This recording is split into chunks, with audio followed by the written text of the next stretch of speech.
Imagine sending a text message to a family member or an email to your colleague. Will you stay linguistically the same person across these situations? In other words, will your language use be dramatically different, or will there be something stable that can be traced back to you?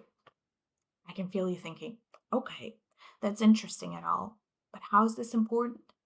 And this is where I tell you about forensic authorship analysis. The goal of authorship analysis is to suggest who's the most likely author of a text. You probably heard about debates surrounding Shakespeare's work, questioning whether he's the true author of the famous plays and poems. But questions of authorship become crucial in the forensic context, like in cases of anonymous threats. Language analysis played a big role in revealing the identity of the Unabomber, a criminal responsible for multiple bombings in the US for over 20 years.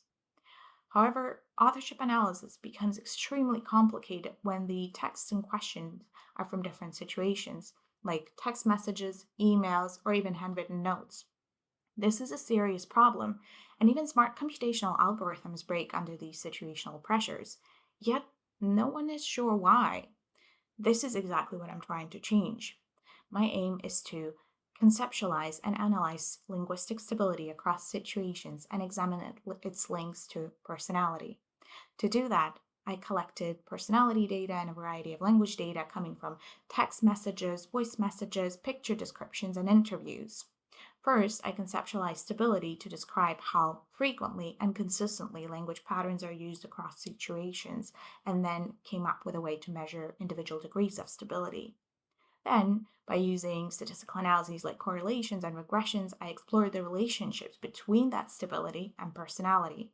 My analysis revealed that some people are significantly more stable in their language use, and that traits like conscientiousness and psychopathy seem to play a big role in that. But this was only the first stage. In the second stage of my analysis, I will zoom in to examine specific patterns and cases to provide possible explanations behind linguistic stability or lack of it. This type of knowledge is missing, but much needed. Perhaps knowing whether Shakespeare really wrote this particular play is not a matter of life and death. But if you or your loved one were a victim in a case with language evidence playing an important role, I'm sure you'd like the analysis of the evidence to be as foolproof as possible and based on rigorous science. Like a good linguistic detective, I see that some important parts of the authorship analysis puzzle are still missing, and that's why my PhD project is trying to improve the delivery of justice through insights which can advance the quality of authorship analysis, particularly in high stakes situations.